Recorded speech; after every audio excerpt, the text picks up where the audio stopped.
गुरुर्ब्रह्मा गुरुर्विष्णु गुरुर्देवो महेश्वरः साक्षात् परं ब्रह्म तस्मै श्री गुरवे नमः। नारायण नारायण नारायण नारायण। आज 30 अक्टूबर है। जीवन मुक्ति विवेक इसी ग्रंथ में से आज का पृष्ठ भी है और कल भी इसी ग्रंथ में से। तो कल परम पूज्य महाराज जी ने बताया कि ये जो लोगों को सुधारने का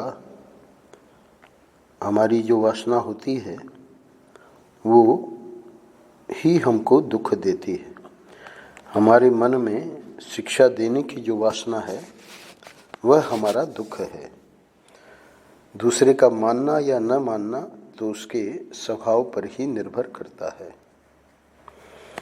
बुद्धिमानी इसी में है कि उसको बता दे, उसके हित में जो भी बात हो, अगर हमको पता हो।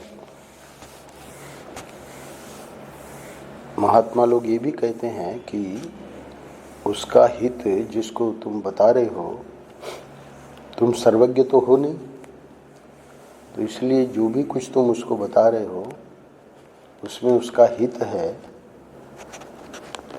ये तो एक तुम्हारी मान्यता ही है, पर फिर भी मोटा मोटी जो धर्म की बातें हैं, जो हमको परंपरा से प्राप्त हुई है कि भाई ऐसा करने से सुखी रहोगे, ऐसा करने से दुखी रहोगे। तो रावण को भी तो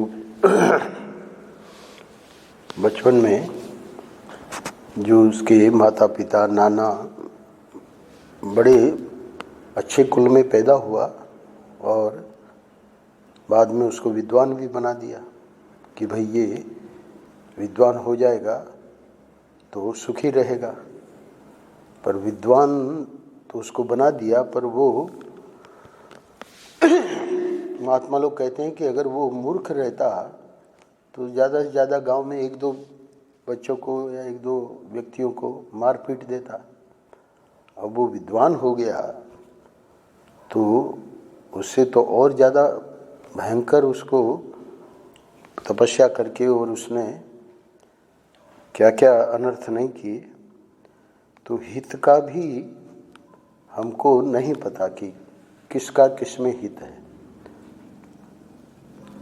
परंतु जो मोटा मोटी संसार में व्यवहार में हम लोग जिसको मानते हैं कि बड़े लोग जिसको मानते हैं कि भाई बच्चे का हित इसी में है। अब आजकल बड़े लोग मानते हैं कि बच्चे का हित इसी में है कि वो पढ़ लिख जाए। सुना रहे थे महात्मा जी अभी जो आए हुए हैं मुकुंद जी, हमको बड़ा बनना है। बोले माँ को पूछ के आना। बोले हमको नौकरी करनी है। तो ये आजकल की परिभाषा हो गई है बड़ा बनने की। कहने का अर्थ यह है कि मान्यताएं बदल रही हैं निरंतर। क्यों? आज के पृष्ठ में महाराज जी अंत में कहेंगे, अंतिम पैराग्राफ, जब तक आप परिपक्व ज्ञान दृष्टि में जिससे बड़ा और कोई ज्ञान नहीं है, जिससे विशाल और कोई दृष्टि नहीं है, जिसके परे और कोई अनुभव नहीं है, यानी फाइनल, वहाँ तक जब तक नहीं पहुँच जाते तब तक आप अपनी ही मान्यता को कैसे ठीक बता सकते हैं। यानी जो यथार्थ ज्ञान है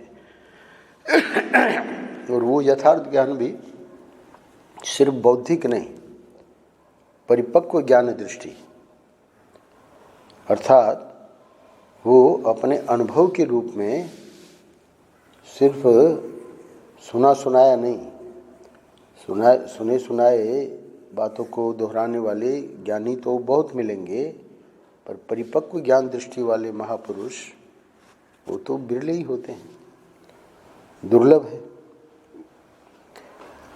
उस तक जब तक हम नहीं पहुंच जाते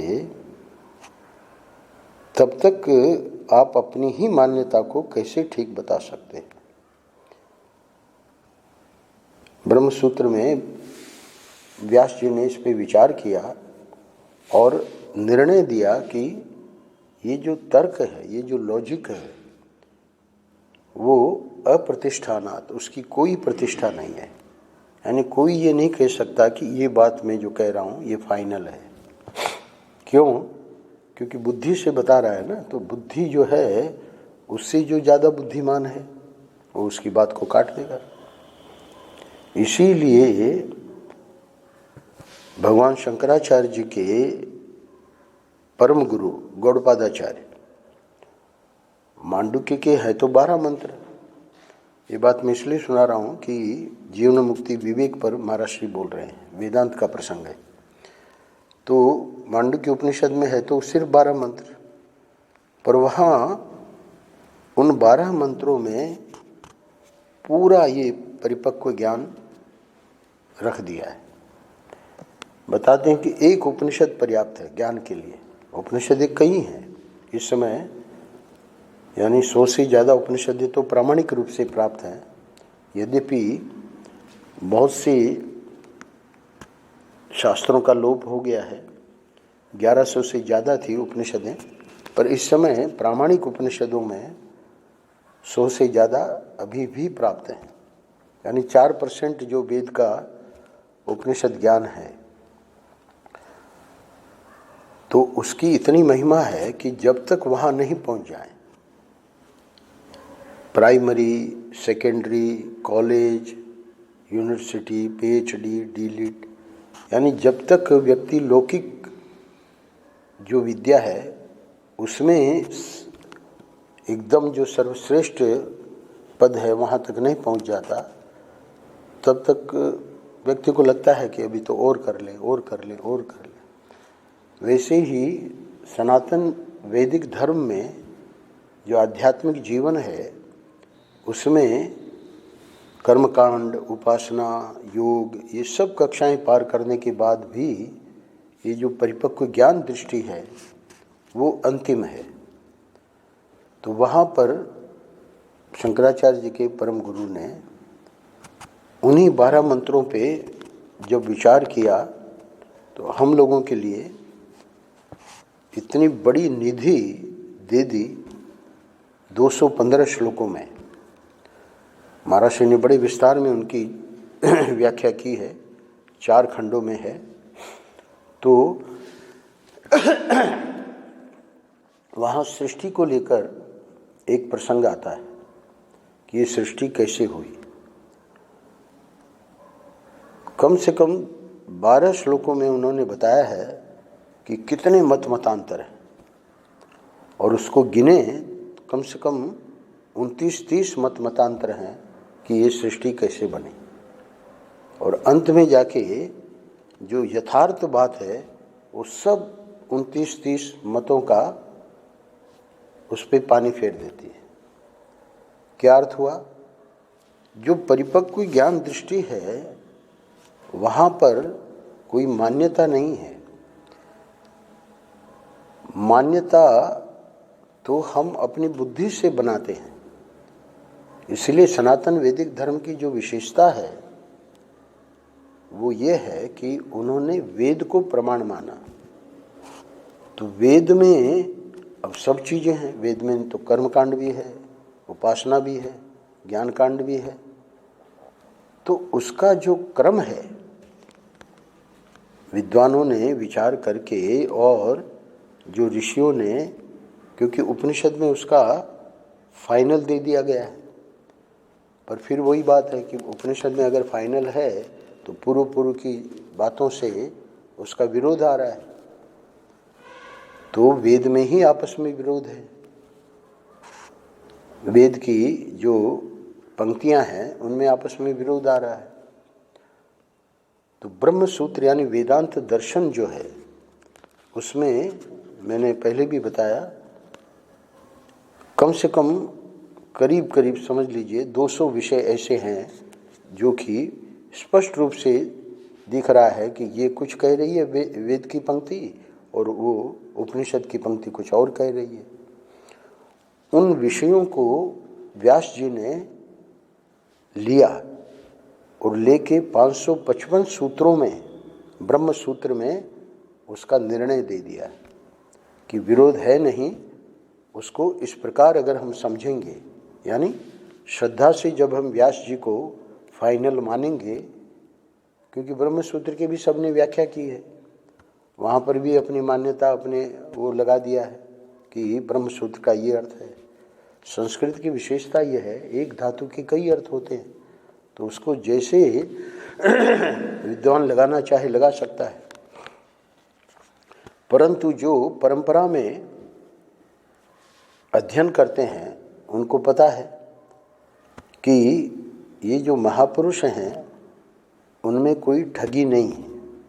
तो इसलिए महर्षि को ये शब्द प्रयोग करना पड़ा कि जब तक आप परिपक्व ज्ञान दृष्टि में, आगे उसकी विशेषता बता रहे हैं, वो ज्ञान दृष्टि कैसी होनी चाहिए, जिससे बड़ा और कोई ज्ञान नहीं है, जिससे विशाल और कोई दृष्टि नहीं है, और जिससे परे और कोई अनुभव नहीं है।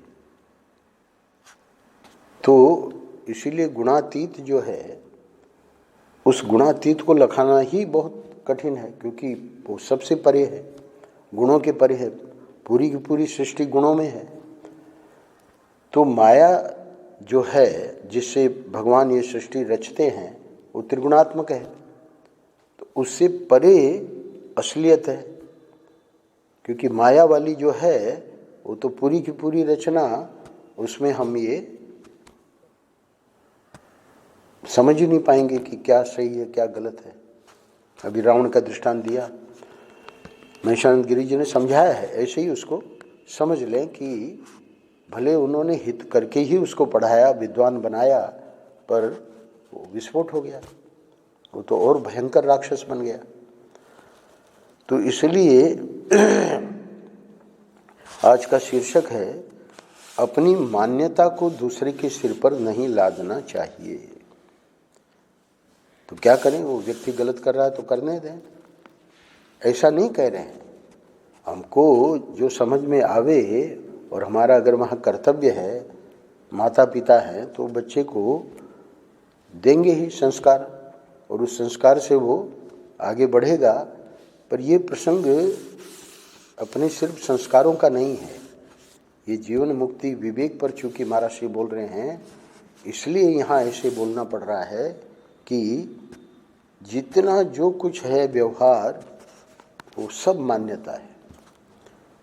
इसलिए गौड़पादाचार्य जी ने वहाँ मूल को ही ले लिया कि सृष्टि को लेकर जितना विचार हुआ है विद्वानों में, उन सब यानी 30 के करीब जो वहाँ मतांतर हैं उनको सबको गिनाया है 11-12 श्लोकों में। और भगवान शंकराचार्य जी ने उस पर भाष्य नहीं किया। क्यों नहीं किया? क्योंकि वो सब असत्य चीज़ को लेकर और अपनी अपनी मान्यता बता रहे हैं, तो इसलिए वो भाष्य करने लायक है ही नहीं। क्यों? क्योंकि यथार्थ जो वस्तु है वो तो एक ही है। देवस्य स्वभावोऽयम् आत्म कामस्य का स्प्रिया। अंत में जब गौड़पादाचार्य जी को निर्णय देना पड़ा कि जैसे ब्रह्म सूत्र में व्यास जी ने निर्णय दिया है, तो उसी के आधार पे ये महापुरुष लोग अपना निर्णय देते हैं, क्योंकि उनको भी तो कोई न कोई आधार चाहिए। तो वेद का परम तात्पर्य किसमें है? ये जो साधना है वो तो हम जिस स्तर पे हैं उस स्तर पे आकर और फिर महापुरुष कहते हैं कि तुम ऐसे करो। अब तक तुम संसार और शरीर से संबंध रखे हो, अब भगवान से संबंध बनाओ। बहुत अच्छी बात बताई महात्मा जी ने, मुकुंद जी ने, कि भाई संसार और शरीर तो हम पैदा हुए तो भगवान ने हमारे साथ ही ये दिया है, तो इसमें अब हमारी क्या चॉइस है? बोले चॉइस है। संसार और शरीर का संग जो है वो पतन का हेतु है, और ये जो महात्मा लोग बता रहे हैं उधर की ओर बढ़ोगे तो वो तुमको अभ्युदय, यानी यहाँ पर भी सुखी रहोगे। एक बहुत बढ़िया वाक्य है ब्रह्मेशानंद जी का, मैं सुन रहा हूँ। One thing is common in all the billionaire. उन्होंने उद्धृत किया है एक वाक्य अंग्रेजी में अपने प्रवचन में कि जितने करोड़पति अरबपति हैं उनमें एक चीज सब में है। बोले क्या? अनहैप्पीनेस। सब दुखी हैं। तो ऐसी स्थिति में ये जो शरीर और संसार का संग है वो तो हमको सुखी नहीं बना रहा है। तो इसलिए फिर वेद जो हैं प्रारंभिक स्थिति में क्या क्या करना है उसका भी उपदेश करते हैं। पर आज का जो पृष्ठ है उसमें महाराज जी बता रहे हैं कि देवस्य स्वभावयम आत्मकामस्य का स्प्रिया। ये माया जो है वो देव यानी जो सृष्टि ठाकुर जी सृष्टि करता है उनका ये खेल है, उनका स्वभाव है। उनको कोई स्प्रिया नहीं है। वो तो अपने खेल खेल में बच्चे जाते हैं जो समुद्र वगैरह, आप लोग तो उत्तर प्रदेश के बहुत लोगों ने समुद्र देखा ही नहीं है, तो वहाँ बच्चे चौपाटी पर समुद्र के किनारे गीली मिट्टी रहती है, घर बनाते हैं बड़ा बड़ा, काफ़ी समय लगा के आधा आधा घंटा। बाद में जब खेल पूरा हो जाता है चल पड़ते हैं तो लात मार के उसी को सबको मिटा देते हैं। तो ऐसे ही ये खेल है ठाकुर जी का, उनको कोई स्प्रिया नहीं है। तो जो खेल है जिसको भक्ति की भाषा में कहते हैं कि ठाकुर जी की लीला है, तो उस लीला को अगर लीला रूप में ही हम मान के हमारा जीवन जिएंगे तब तो हम सुखी रह पाएंगे। पर किसी भी बात को हम ये कह देंगे कि यही यथार्थ है। महर्षि ने बताया कि हमारे यहाँ एक बैल था, तो हमको लगा ये तो लक्ष्मी जी का है ना, ऋषभ लक्ष्मी जी, और होता भी था। सुबह उसका दर्शन हो जाता था, उस दिन लक्ष्मी आती थी। पर वहाँ आगे अंत में बताया है कि वो हमारी मान्यता थी, उसमें कोई दम नहीं था। ऐसे ही किसी व्यक्ति के बारे में इसका सुबह दर्शन हो जाए है ना, तो दिन बहुत खराब जाएगा। तो ये सब मान्यताएं होती हैं, उसमें कुछ यथार्थता नहीं होती है। अपनी मान्यता को दूसरे के सिर पर नहीं लादना चाहिए। तो ये तो सामान्य दृष्टांत दे के महाराज जी ने उस पृष्ठ में समझाया है। पर हम देखेंगे कि जो फाइनल है, यथार्थ है, इसीलिए मैंने अंतिम पैराग्राफ पढ़ा कि आज का जो पृष्ठ है वो बहुत, यानी महात्मा को ही वो ज्ञान दृष्टि प्राप्त है और वही असली बात जानते हैं, अनुभव है उनको। जानने को तो हम ही पढ़ पढ़ा कर जान लेंगे, पर जब हमारा व्यवहार रहेगा तो हम अपनी मान्यता को ही मुख्यता देंगे।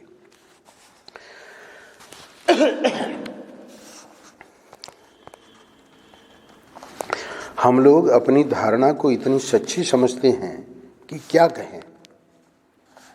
हम जानते हैं कि हमारे द्वारा मानी हुई कितनी बातें एक एक करके छूटती गई। आपको कैसे बतावें? यानी हम सब की यही कथा है। हम बचपन में क्या क्या मानते थे और वे मान्यताएं कैसे कैसे मिटती गई।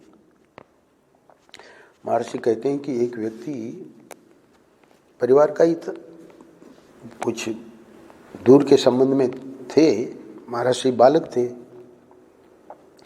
आए परिवार घर में और इतना हमको प्रेम किया, इतना प्रेम किया कि हमारे हृदय में उसकी छवि जम गई और हम मानो जप करते थे। फिर वो तो चले गए, फिर वर्षों बाद हमको मिले। हम तो जप करते थे कि इतना प्रेम हमको किसी से नहीं मिला। बाद में सुनाते हैं कि जब वर्षों बाद मिलना हुआ तो हमको तो याद था कि हम तो जप करते थे। उन्होंने पहचाना तक नहीं मतलब कोई ऐसा प्रेम किया था या इतना उनको प्रेम मिला, तो हम बचपन में क्या क्या मानते थे और वे मान्यताएं कैसे कैसे मिटती गई। जब हम अपनी मान्यताओं के इतिहास पर ध्यान देते हैं तब सब बातें सामने आती हैं। आप कभी ध्यान देना, जिस समय आपने जो मान्यता मानी या बनाई, उस समय आप उसमें इतने तन्मय हो गए कि यही ठीक है और सब गलत है। हमारे भोला शंकर जी आते हैं तो कभी कभी कहते हैं कि स्वामी जी, ये बात जो मैं कह रहा हूँ ये 100% है। पहले भले उसका हमको ज्ञान नहीं था, पर अब ये बात 100% है। महाराज श्री बता रहे हैं, कह रहे हैं कि जिस समय आपने जो मान्यता मानी या बनाई, उस समय आप उसमें इतने तन्मय हो गए कि यही ठीक है और सब गलत है। दृष्टांत देके समझा रहे हैं। जब आपने किसी पर गुस्सा किया तब सोचा कि इसको दंड देना ही उचित है। दूसरा दृष्टांत ले लें। जब आपने किसी से प्यार किया तब सोचा कि यही सर्वस्व है, इसके लिए हम मर जाएंगे। साईं कोकिल का शरीर पूरा हुआ 1947 में। श्याम जी और जो लोग आते हैं कभी कभी साईं की परंपरा के, बाबा का 1949 में, उड़िया बाबा का 2 साल बाद, उनकी शिष्या थी, अम्मा अम्मा करके बोलते थे, वो कूद गई कुएं में कि अब गुरु महाराज चले गए, अब हमको शरीर नहीं रखना है। लोग बताते हैं कि ठाकुर जी ने उसको ले लिया अपनी गोद में, यानी उसके वस्त्र तक नहीं भीगे, और उसको कहा, क्यों शरीर पूरा कर रही हो? बोले अब हमको नहीं रहना, अब हमारे गुरुजी मर गए, अब हम क्या करें?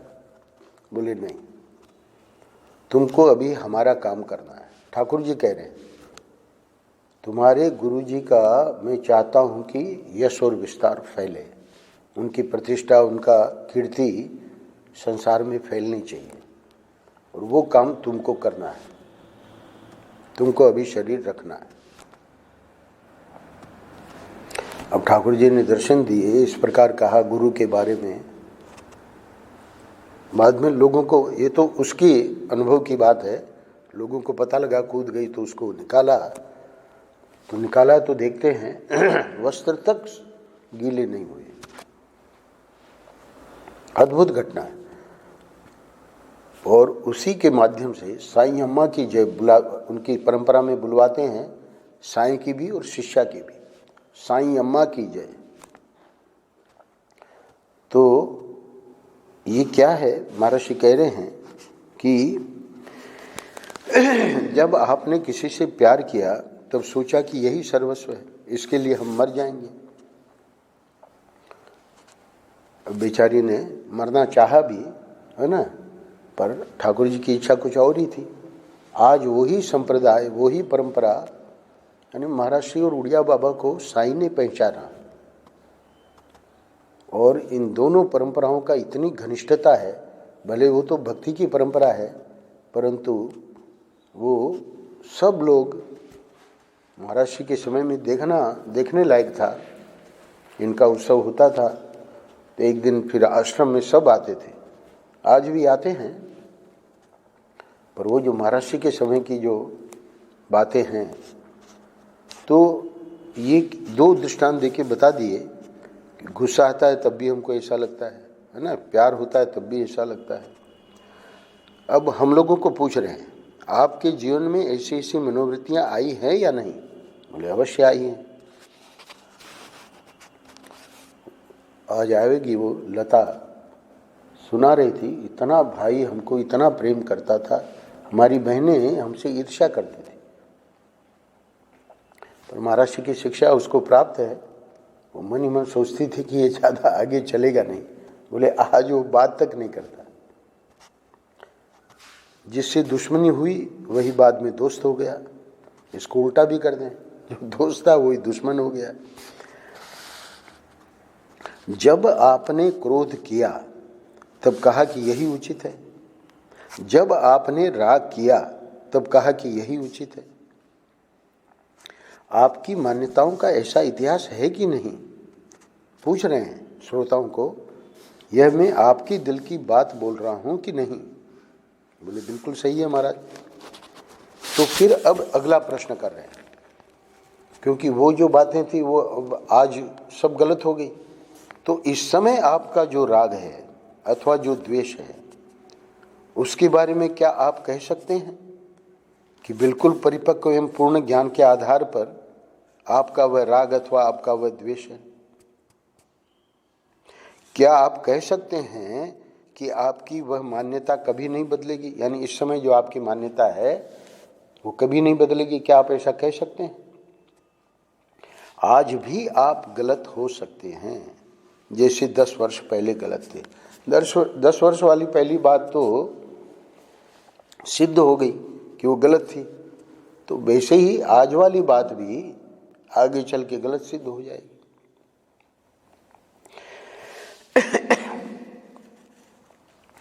जैसे पहले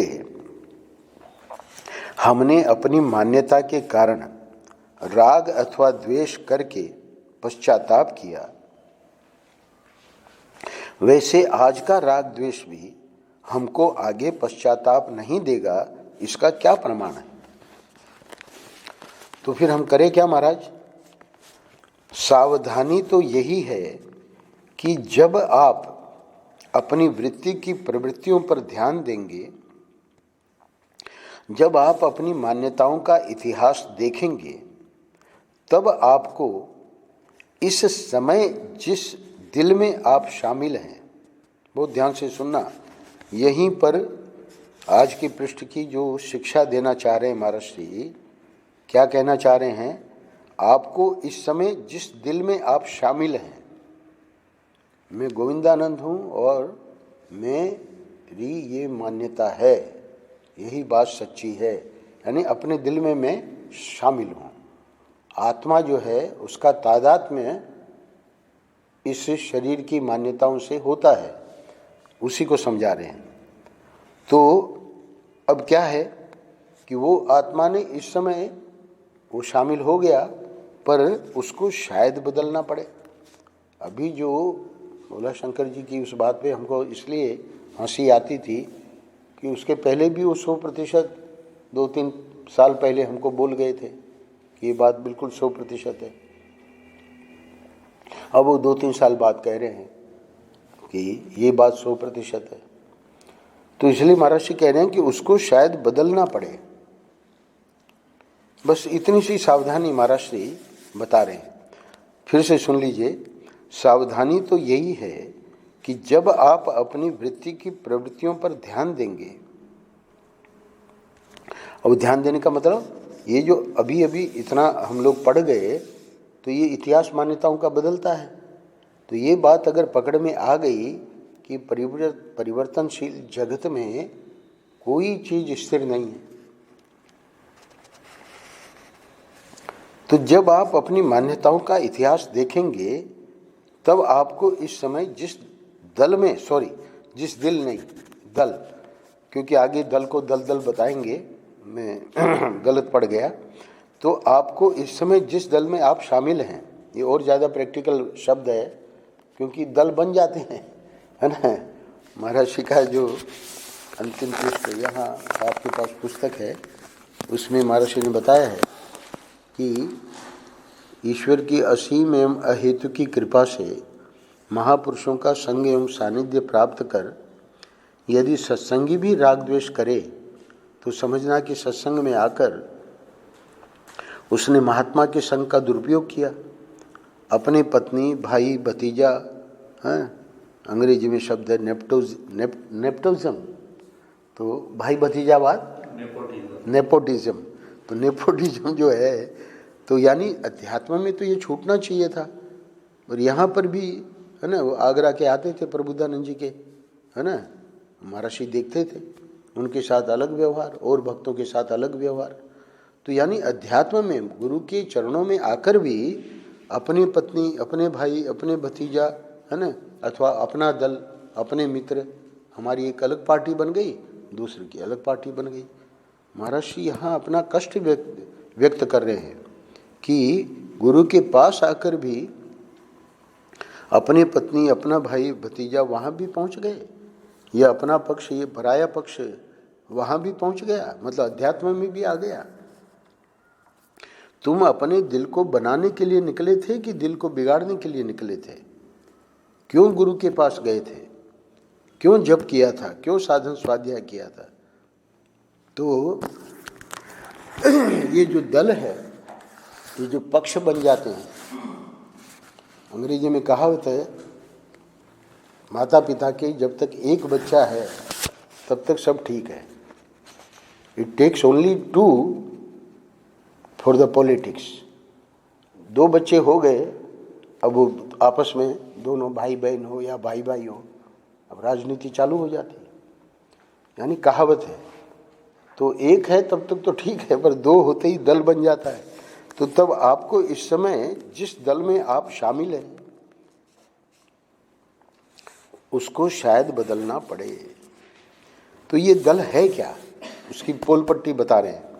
यह है ममता का दल, ये दल नहीं दलदल है, सीधी बात है। तो अध्यात्म जीवन में आगे आने के लिए सब की उपेक्षा करके इसीलिए शर्मा जी को कहना पड़ा, जब कोई राजनीति की बात जिन्ना की लेकर राम भैया बोल रहे थे, बोले इसकी अध्यात्म में ज़रूरत नहीं है इन लोगों को लाने की, है ना, क्योंकि हमको पूरी जानकारी थोड़ी है कि जिन्ना क्या था, महात्मा गांधी क्या थे। जो सुना सुना है वो हम लोग बोल देते हैं। तो ये ममता का दल नहीं दलदल है। हमारी ममता गांधी जी में है तो हम नहीं जान पाएंगे कि भाई जिन्ना को भी कितना ज्ञान था। जब तक आप परिपक्व, इसलिए अंतिम वाक्य महर्षि का, इसको सिर्फ पढ़ लेते हैं, इसकी व्याख्या कर चुके हैं। जब तक आप परिपक्व ज्ञान दृष्टि में, यानी 2 बातें हैं आज के पृष्ठ में। एक तो किसी दल में भले शामिल रहें परंतु ये न माने कि ये फाइनल है, क्योंकि दल जो है वो दलदल है। महर्षि का इतना सा सूत्र काफ़ी है कि जो भी पक्ष है वो हमको दुखी ही करेगा, क्योंकि मान्यता बदलेगी। जब तक आप परिपक्व ज्ञान दृष्टि में, जिससे बड़ा और कोई ज्ञान नहीं है। महर्षि कहा करते थे कि अच्युत मुनि के बारे में हमको पता लगा, पंडित शंतनु बिहारी द्विवेदी, अब जो संस्कार थे, जो उनकी मान्यता थी, बताया कि ये महापुरुष जो है पहुँचे हुए हैं। बोले हमारी श्रद्धा नहीं बनी। क्यों? क्योंकि मिर्च खाते थे। तो उस समय महर्षि की ऐसी मान्यता थी कि अगर कोई मिर्च खाता है तो कैसे ज्ञानी हो सकता है। तो इसलिए महर्षि कह रहे हैं कि जब तक आप परिपक्व ज्ञान दृष्टि में, बाद में खुद ही कहते हैं कि बाद में वो मान्यता हमको छोड़नी पड़ी क्योंकि हम गलत थे। जब तक आप परिपक्व ज्ञान दृष्टि में, जिससे बड़ा और कोई ज्ञान नहीं है, जिससे विशाल और कोई दृष्टि नहीं है, जिसके परे और कोई अनुभव नहीं है, नहीं पहुंच जाते, यानी अध्यात्म जीवन में ये जीवन मुक्ति विवेक जिस पर बोल रहे हैं महाराज श्री, उसको लखाने के लिए बता रहे हैं कि जितनी मान्यताएं हैं ये सब असत है, जितना संसार है ये सब असत है। तो इसलिए असत में काम चलाओ, अपनी मान्यता को बिल्कुल 100% कह के और मूर्खता न करें।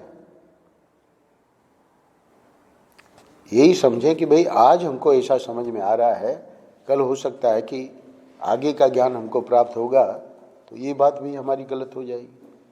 बस उसी बात को समझा रहे हैं कि वहाँ तक न हम नहीं पहुँच पाए तो जो पहुँचे हुए महापुरुष हैं, जिनका ये पृष्ठ पढ़ रहे हैं, उनकी बात को तो समझने की कोशिश करें और कोशिश करके अपने मन में ये जो राग द्वेष की दृढ़ता है उसको शिथिल करना बहुत जरूरी है।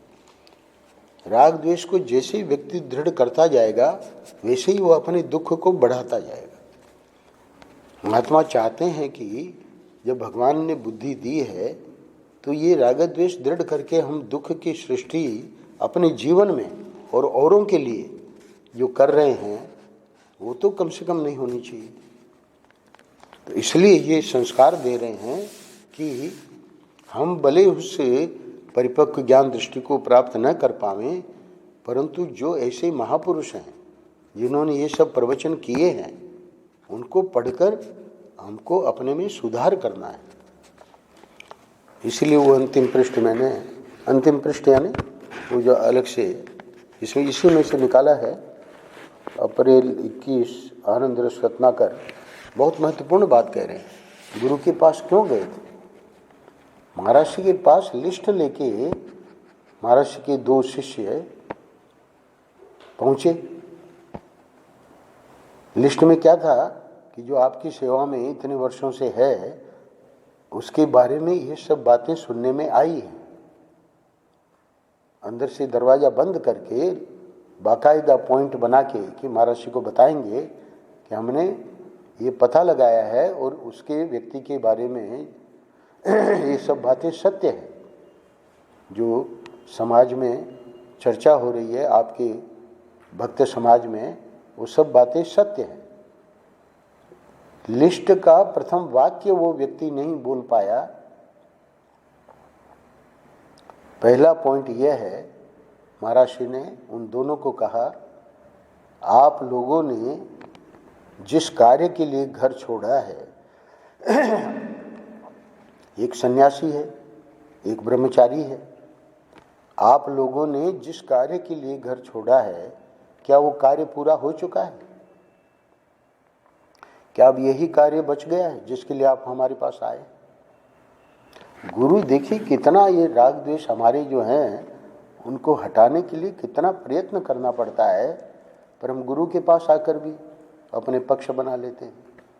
तो इसलिए महर्षि बता रहे हैं कि वेदांत की बातें तो बड़ी बड़ी तुम लोग सुन लोगे, पर अभी तो तुम अपनी मान्यता को ही नहीं छोड़ पा रहे, अभी तो उसी राग द्वेष में फंसे हुए हो।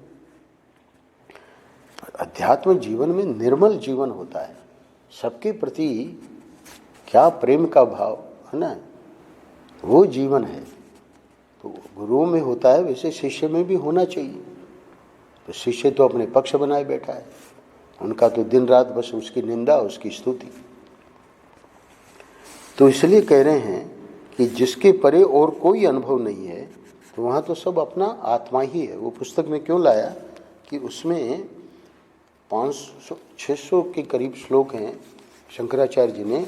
उसमें एक श्लोक में बताया है कि संसार बंधन से सर्वथा मुक्त होने में सबको आत्मा रूप देखने का भाव, इससे बढ़कर और कोई हेतु नहीं है। ये किसको प्राप्त है? जिसको परिपक्व ज्ञान दृष्टि है। सब मेरी आत्मा है। उड़िया बाबा जी को गालियां दे रहा था व्यक्ति, और उसने भक्त ने कहा कि इसको तो मैं पिटाई कर दूंगा। बोले बेटा मैं ही उस रूप में अपने को गाली दे रहा हूं, मेरे सिवा दूसरा कुछ है कौन? कोई नहीं है। ये जो आत्मा भाव है, सर्वात्म भाव से बढ़कर और कोई हेतु नहीं है। वही संसार बंधन से मुक्त हो सकता है।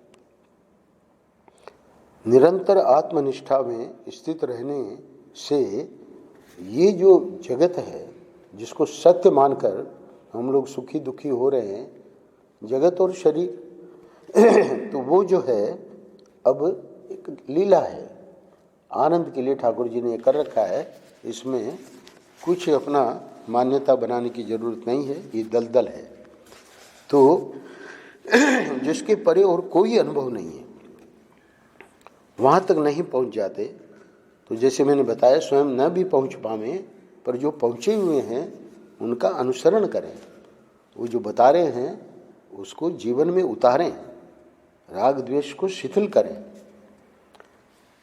तब तक आप अपनी ही मान्यता को कैसे ठीक बता सकते हैं, उसको दूसरों के सिर पर कैसे लाद सकते हैं? नहीं लादना चाहिए। नारायण नारायण नारायण नारायण। श्री राम।